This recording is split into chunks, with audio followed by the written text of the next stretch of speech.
Hola, bienvenidos a un nuevo programa de 15 minutos al Rojo Vivo, el punto de encuentro de la comunicación, relaciones públicas, marketing digital y todo aquello que nos permite impulsar nuestra marca personal.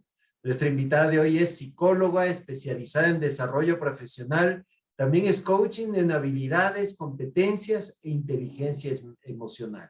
Desde España, hoy tenemos en el programa a Paloma Grijota. Bienvenida, Paloma, 15 minutos al Rojo Vivo y por este medio Ecuador. Hola, Robert, ¿qué tal? Muchísimas gracias.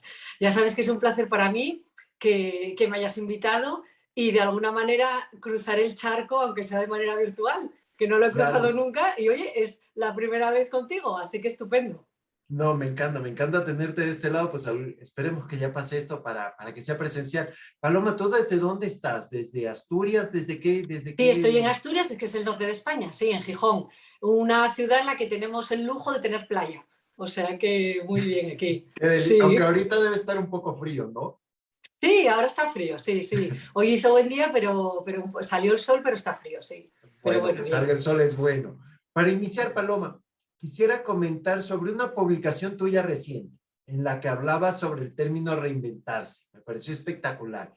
Y es verdad que durante el último año la usamos para todo. Yo creo que top trending, reinventarse, top trending 2, resiliencia, o sea, son términos que Sí. muchos usan. Pero a ti como que no te suena muy bien, más bien te suena mal este término. ¿Por qué? Mira, ¿sabes qué pasa? Que es que la palabra reinventarse es como si dejaras de ser lo que eras y eres otra persona. A mí me suena a eso. Y realmente tú sigues siendo la misma persona, para mí, ¿eh? Es mi opinión personal. Pero creo que evolucionas, te desarrollas, cambias cosas, pero lo de reinventarse es como decir, dejo de lado la persona que era, la entierro, por así decirlo, y soy una nueva persona. A mí me suena a eso. Por eso no me gusta la palabra, ¿sabes? Es un poco por la interpretación que yo le doy a reinventarse. Porque tú inventado ya estás desde que naciste, ¿no? Estás ya inventado. Entonces, lo de reinventarse es un término que no me gusta mucho porque lo encajo de esa manera, más que otra cosa, ¿no? Entonces, Ok. yo hablaría pues de una evolución, de un desarrollo, he reaprendido cosas, eso sí que es cierto, ¿no? Porque muchas veces tenemos que dejar atrás aprendizajes, abandonarlos, porque a lo mejor en su momento nos servían, pero ahora ya no nos sirven. Entonces, el reaprender sí, a lo mejor enterrar algún aprendizaje por mover cosas nuevas, ¿no? O por aportar cosas nuevas, pero la reinvención la veo como algo tan hablar de ti y autoenterrarte, por así decirlo, lo veo en ese sentido y por eso no me gusta. Respeto totalmente a las personas que lo utilizan y creo que es una expresión que probablemente para otras personas signifique otra cosa. Pero yo la entiendo así. Entonces, por eso quizás el matiz es ese, ¿no? Sí, o sea, más bien, sí, yo también lo entiendo así. Realmente no lo había pensado, no le había puesto atención, pero sí, creo que muchos, no sé muchos, algunos al menos, sí estamos en una versión 2.0 o 3.0, ¿no? Que como bien dices, no es cambiar, no es reinventarse, es mejorar, es evolucionar, es Ujú, ujú. marcarse nuevos proyectos, nuevas metas, y creo que muy bien. Quería empezar por ahí porque me llamó muchísimo la atención tu post y creo que valió la pena Sí, comentarlo. Pero bueno, aclararlo. entremos un poco en tema, Paloma. Tú eres experta en lo que es acompañar a las personas en la búsqueda laboral, ya sea en encontrar un Ujú. trabajo, mejorar el que tienen, y en este proceso se habla mucho de valores, habilidades, Sí. competencias. ¿Cómo las diferencias? Porque no voy a profundizar yo mucho en esto, pero Ujú. sí la gente como que se llega a confundir entre lo que es un valor y en lo que es una habilidad. Eh, un poco, ¿cómo defines tú un poco esto?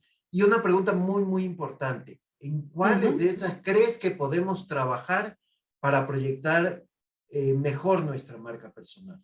Ujú. Mira, por ir un poco por partes, ¿no? En la fase de acompañamiento, en los programas de acompañamiento, yo parto siempre de una primera sesión que es la de autoconocimiento, ¿no? Independientemente de que la persona esté ahora mismo sin trabajo, esté con trabajo, pero quiera evolucionar hacia otro tipo de empleo, esa sesión para mí es imprescindible, el autoconocimiento. En el autoconocimiento es de donde sacamos todas esas habilidades, ¿no? Que te hagas preguntas y trates de hacer una lista de las habilidades que tú crees que tienes. Sí que es cierto que muchas veces esas habilidades se mezclan con conocimientos, con valores, con actitudes, entonces está bien diferenciarlo. Para mí, ya no tanto en definición de diccionario, por así decirlo, pero valores es más el cómo eres tú también y lo que te mueve, ¿no? ¿Por qué parámetros te mueves en la vida? Podemos hablar, para mí, tres fundamentales son la coherencia, la honestidad y la integridad. Por eso, esos son valores, ¿no? Que lo puedes ver en una persona por cuando te trata, a nivel personal o profesional. Y yo creo que sí que van contigo, van con uno, ¿no? Con la manera que tiene de ver la vida y de ver las cosas. Y luego ya están las llamadas soft skills, que a mí me hace gracia porque las llaman habilidades blandas y para mí son más bien duras porque son duras de entrenar, ¿no? No es tan fácil tenerlas. Y entonces ahí pues ya entramos en pues la comunicación, planificación, el compromiso, la organización, que sí que puedes entrenar, el liderazgo, ¿no? Todas estas habilidades que puede que no las tengas todavía muy desarrolladas, pero sí que se pueden trabajar y entrenar hasta cierto nivel, ¿no? Entonces, un poco por diferenciar iría por ahí. Y luego yo tengo otro área, otra pata, como llamo yo, que es la parte de la inteligencia emocional, que al final sí que son habilidades, pero bueno, van un poco parejas también a eso que hablábamos al principio, ¿no? La empatía. Pues a veces dices, jo, la empatía o se tiene o no se tiene.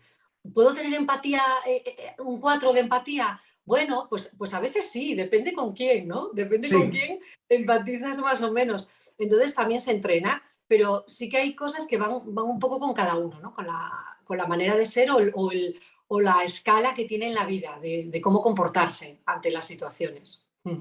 Va un poco por ahí. ya. No sé si aclaré un poco el tema No, no, no, o sí, más o menos súper claro. era la... Entonces hablamos, los valores son, como dices, intrínsecos de uno, son propios de uno, y eres. O sea, ahí sí no sé qué tanto puedes hablar de mejorar o empeorar, porque eres Claro, honesto, soy un poco honesto, o sea, o un eres poco. honesto o no Vamos a eres entrenar la honesto. honestidad, No, o ¿no? sea, no, no, no. Tal vez saber cómo proyectarla, o mejor dicho, para que si es un valor importante dentro de tu Ujú. trabajo, por ejemplo, sí es importante. O sea, si tú eres político, hay algunas contradicciones, pero si eres un político, el ser honesto sí es un valor importante a proyectar y a trabajarlo en el plan de comunicación.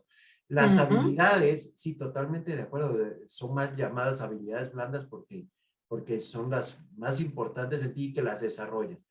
Y lo que hablabas, eso Ujú. de la empatía, es un poco cómo reaccionas tú a las situaciones, ¿no? Esta inteligencia Sí, emocional, entiendo que es cómo reaccionas a las situaciones. la inteligencia emocional de lo que se trata es, primero, de que tú seas consciente de las emociones que estás sintiendo en un momento determinado y sepas qué hacer con ellas. Las emociones ni las controlamos ni las tenemos que tratar de evitar. Lo que tenemos que hacer con las emociones es reconocerlas, ponerles un nombre, es muy importante ponerles un nombre, porque a lo mejor tú piensas que esto te está causando enfado y a lo mejor no es enfado, a lo mejor es tristeza, ¿no? Y tenemos que atacarlo o gestionarlo desde ahí. Entonces, las emociones las dejas pasar. Siempre hablamos de positivas y negativas, ¿no? Negativas son las que no nos gustan, pero al final las negativas son un mecanismo de defensa que tenemos biológicamente. Es así, tienen que existir, ¿no? No todo el mundo está súper feliz siempre de la vida y necesitamos también pues entristecernos y enfadarnos también, ¿no? Entonces, el positivo y negativo es un poco relativo. Entonces, la inteligencia emocional se trata de que reconozcas las emociones, las identifiques y sepas qué hacer con ellas. Y luego esto proyectado en los demás también, que es donde entra la empatía. Reconocer esas emociones en los demás y saber cómo comportarme cuando una persona yo detecto que está en este estado emocional. Y no hace falta ser psicólogo para ello, quiero decir, que digas, claro, es que tú lo tienes más fácil. No, es bueno, pues tener desarrollar esa habilidad, ser muy observador y bueno, tener cierta habilidad para poder ponerte en el lugar de la otra persona y ver lo que está sintiendo en ese momento, ¿no? Y cómo tengo que comunicarme con esa persona. Va por ahí el tema, sí. Muy bien, sí, sí, sí, sí me quedó súper claro y muy interesante. Cuando compartimos cartel en el Personal Branding Lab Day Sí. el año pasado, tú destacabas mucho el factor de visibilizarnos, cómo podemos Ujú. mostrarnos al mundo, eh, o al menos a quienes queremos que nos vean, por ejemplo, que nos vea un headhunter. volvernos apetecibles para la gente, sin parecer desesperados por conseguir un trabajo. ¿Cómo logramos esa visibilidad? ¿Cómo podemos hacer que nos vean más? Hablando, por ejemplo, cuando estamos en esto de la búsqueda de empleo. Mira, el tema de la visibilidad, siempre hablamos de redes sociales, ¿no? Que son las que son nuestra ventana al mundo al final. Entonces, es que yo no estoy en LinkedIn, entonces no me va a ver nadie. Cierto, tienes que estar en un sitio en el que sepas que hay otra gente, hay personas al otro lado. Pero en el 1.0 tú también puedes tener cierta visibilidad y se puede percibir tu marca personal. Entonces, no dejemos nunca de lado nuestra marca personal o que pensamos que nadie nos está observando más allá de las redes sociales, cuando en la interacción del día a día todo el mundo nos observa, ¿no? Entonces, el tema de la visibilidad, yo suelo recomendar que las personas se muestren como son, igual que ocurre en las entrevistas de trabajo, ¿no? Que siempre dices, compórtate como tú eres. Lo que pasa que sí que es cierto que a la hora de hacer publicaciones, opiniones o algún tema que quieras tú sacar, es cierto que tienes que tener, bueno, pues cierta coherencia, tener mucho cuidado, no dejar que las emociones te sobrepasen y tener un discurso pues bastante coherente en ese sentido, ¿no? Ahí la comunicación, la habilidad o estas soft skills que estamos hablando de comunicación es imprescindible, que fomentes esa habilidad o que trates de entrenarla para la búsqueda de empleo. Otra parte que también tienes que dejar ver para las personas que están a lo mejor buscando candidatos, que vean que eres una persona pues con ese pensamiento que llamamos divergente, ¿no? Que solucionas problemas, que vas un poco más allá en la solución, que no te riges un poco por lo establecido, ¿no? Que eres en cierta manera algo innovador en las soluciones. La parte, yo sé que está como muy comentada, ¿no? La parte de la adaptabilidad y la flexibilidad, pero es que es cierto, porque estamos en un entorno constantemente cambiante. Entonces, que se vea o que alguien observe que eres una persona que te adaptas fácilmente y que eres flexible, que estás en aprendizaje continuo, lo que hablábamos al principio, ¿no? Lo de reaprender, que oye, si tengo ahora que enterrar esto porque ya no me sirve, no pasa nada, no tengo que estar enganchado ahí a eso que aprendí hace 20 años, porque a lo mejor ahora no sirve. Todos esos factores y esas capacidades creo que son buenas, es bueno mostrarlo y que detecten el tipo de persona o el tipo de marca que quieres proyectar, ¿no? En los demás, en los seleccionadores. Entonces, para ti ahorita, el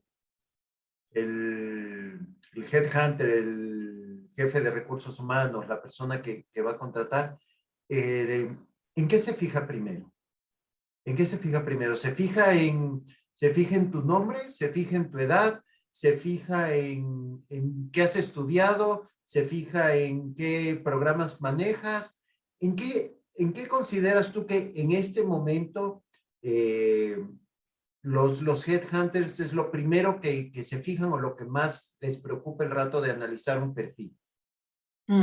Bueno, ahí tenemos desde el primer impacto, que es el currículum, que es lo primero que le llega al headhunter, ¿no? Es lo primero que le llega a un currículum, o bien un perfil de LinkedIn, puede ser, que busque, ¿no? Que haga la búsqueda por ahí. En ese sentido, como solamente tienes un documento, ¿no? Algo muy estático, que es lo que tienes que consultar, la organización, la claridad y que se vea perfectamente qué tipo de trabajo estás buscando, en qué sectores has trabajado, eso sí que es importante, ¿no? Porque muchas veces vemos currículos con muchas formaciones diversas o muy mezcladas y realmente tampoco sabes muy bien hacia dónde se dirige esa persona. Ha tenido diversas experiencias y ha estado haciendo muchas formaciones, pero quizás no a lo mejor en la misma línea y no sabes qué está buscando. Entonces, volvemos otra vez, Robert, a la coherencia, ¿no? Que tú veas un currículum que tiene coherencia, la formación, la experiencia, y que si hay alguna cosa que te despista un poco, quizás que esté un poco más disimulada o que tenga un sentido, ¿no? Que sea por algo. Pues una persona que ha estado un año trabajando de camarero en Londres y es ingeniero. Vale, me suena un poco raro, pero si estuvo en Londres probablemente habrá venido con un nivelazo de inglés, ¿no? Entonces, tiene sentido que haya aprovechado aquella experiencia para el idioma. Entonces, voy un poco por ahí.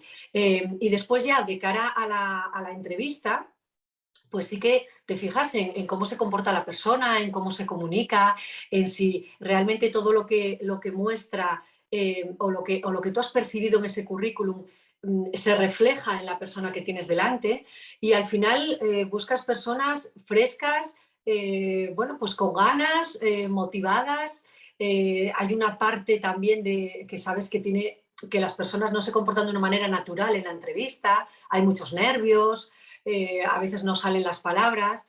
Entonces, bueno, tratar de crear ese clima también para que el candidato sea capaz de contarte cuantas más experiencias y cuanto más de cómo se comporta en el mundo laboral mejor, ¿no? Uh-huh. Entonces eso es importante. Ahí hay una parte del seleccionador que también tiene que entrenar, el crear ese clima y comprender que la otra persona quizás en ese momento está demasiado nerviosa, ¿no? Entonces aposentarlo un poco y que pueda fluir y podamos detectar todas esas habilidades que yo quiero ver. Para Uh-huh. terminar, Paloma, ya la última pregunta, porque ya se nos acaba el Sí, tiempo. Sí, sí, se pasa volando. Te digo, estos 15 volando, minutos volando. sí, sí se pasan volando, pero para terminar, uno puede hacer mucho como una persona, ¿no? No hablemos de un profesional como nosotros que trabaja en la marca personal. Un ingeniero. Un Sí. ingeniero eléctrico, pues, desarrolla sus habilidades, hace una hoja bonita, pero ¿cómo puede un profesional, por ejemplo, cómo tú como profesional de la marca personal y eso, le puedes apoyar para que su candidatura sea mucho más exitosa, sus postulaciones sean más exitosas? Uh-huh. Mira, una de las sesiones que trabajo también es la del objetivo, porque muchas veces no tenemos muy claro el objetivo. O sea, esa persona, ese ingeniero que tú me dices, tiene su profesión, pero tenemos que acotar y definir muy bien el objetivo. ¿Qué tipo de empresa? ¿Empresa muy grande, más pequeña, multinacional, en tu provincia, fuera de la provincia? Qué tipo de, a lo mejor, de producto vende, qué te puede interesar que venda esa empresa o en qué sector, o sea, definirlo muy bien, porque muchas veces cuando estamos en búsqueda de empleo, yo no sé si lo habrás oído muchas veces, pero busco trabajo de lo que sea, porque estoy un poco a la desesperada. Entonces, definir el objetivo es fundamental. Hacer un plan de acción de manera que todas las acciones que tu día a día pones en marcha tengas algún indicador de que se están acercando a ese objetivo que tú has definido. No es un indicador cuantitativo, sino que tú ves que efectivamente estás teniendo más respuesta, estás teniendo más contactos en LinkedIn, o sea, que hagas una medición de que realmente estoy haciendo algo bien, ¿no? Igual que cuando te llegan los likes de una publicación, es bueno, pues algo he hecho bien en esta publicación que me están llegando los likes, pues va por ahí el tema. Y acción, acción, acción son las palabras clave, ¿no? Acción. Y luego, en cuanto a la visibilidad, personas que tienen una profesión concreta y quieren ganar en visibilidad, yo les animo mucho siempre a que las publicaciones que hagan estén relacionadas con su profesión, noticias interesantes de su profesión, eventos que se organicen dentro de su campo, que acudan a webinars también, a conferencias, donde puedan conocer perfiles similares al suyo, porque muchas veces pensamos que solamente tenemos que contactar con el de recursos humanos y es el que contrata, claro que es el que contrata, pero tengo que abrir mucho más mi campo y mi red y pensar en el contacto del contacto del contacto, que puede ser realmente ese tercer o cuarto contacto el que me pueda, al que pueda llegar y el que al final pueda conseguir un empleo, ¿no? A través de esa persona. Entonces yo trato de decirle a la gente que esa visibilidad, independientemente de la profesión, tienes que buscar la forma de que haya contenido, de que tengas un contenido que tú puedas publicar y puedas aportar. Y lo hay, porque pensamos que el ingeniero solo va a hablar de obras civiles y el informático solo va a hablar de gadgets, ¿no? Y no es así. Sí, Entonces puedes aportar muchísimas cosas en ese sentido. Ay, se cortó un pelín. sí, Ah, que entró una no llamada, pasa vale. nada, solo fue un segundo. Entonces, Perfecto. por eso te decía que todas las profesiones las hay como mucho más bonitas de mostrar, ¿no? El que pinta te pone un cuadro y dices, ya está, ya lo he mostrado, lo que sé hacer. Pero un contable, ¿verdad? Uno que lleva la contabilidad, dices, ¿cómo muestro yo que soy un buen contable? Porque, ¿Cómo, entonces cómo siempre hay pongo que buscar, Claro, siempre hay que buscar la manera pues dentro de tu profesión. Mira, Robert, yo veo, por ejemplo, publicaciones de abogados, que parece que es también un poco las leyes, algo como sota, caballo y rey, ¿no? Como muy, es lo que es y ya está, con unas aportaciones brutales. Y lo que hacen es simplemente utilizar un lenguaje mucho más común para que entendamos muchas cosas que nos pueden afectar en nuestro día a día. Y hay publicaciones muy, la verdad, muy valiosas en ese campo, por ejemplo, ¿no? Por ponerte un ejemplo. Uh-huh. Me encantó conversar contigo, Paloma. Creo que podemos hacer una segunda parte para hablar de todo esto de acá. O sea, de todo Cuando tú esto que al quieras. final solo lo has mencionado y yo creo que es súper importante. Destacar de lo último que acabas de decir, marcar los objetivos iniciales. O sea, yo siempre Uh-huh. digo, si desde los cimientos no son rectos, acabas con una torre de Pisa así toda chueca, ¿no? Entonces, el autodiagnóstico que lo comentaste hace un rato es clave. Y esto de los objetivos, o sea, eh, sí hemos hablado mucho cuando trabajamos con empresas, esta empresa es para todos, pero no todos son para esta empresa, porque hay Uh-huh. muchos valores, características, gustos. Ahí hay personas que no les gusta la corbata. Y resulta que si tú vas a determinado tipo de empresas, la corbata es obligatorio. Entonces vas a Uh-huh. acabar en un lugar donde no vas a estar cómodo. Y bueno, y de ahí para adelante, Paloma, contigo desde ahorita ya te comprometo a unos próximos 15 minutos al rojo vivo. El tiempo se nos Estupendo. fue y quiero agradecerte, Paloma, por acompañarnos el día de hoy. Yo te agradezco muchísimo, Robert. Pues yo creo que has hecho unas preguntas muy interesantes, que realmente son cosas que muchas personas se plantean, ¿no? Cuando están en su desarrollo profesional. Y nada, y gracias por permitirme compartir aquí espacio contigo en tu casa, que tu canal es tu casa. Y bueno, que le inviten uno a su casa, pues bueno, es un orgullo, ¿no? Así que, y encantadísima de volver, claro que sí, por supuesto. Encantado, esta casa siempre será tu casa. Al final del Gracias. programa dejo las coordenadas de nuestra invitada. No olviden suscribirse en mi canal para ver cada semana un nuevo invitado en 15 minutos al rojo vivo. Hasta pronto. Un Adiós, abrazo. gracias. Igualmente, un abrazo.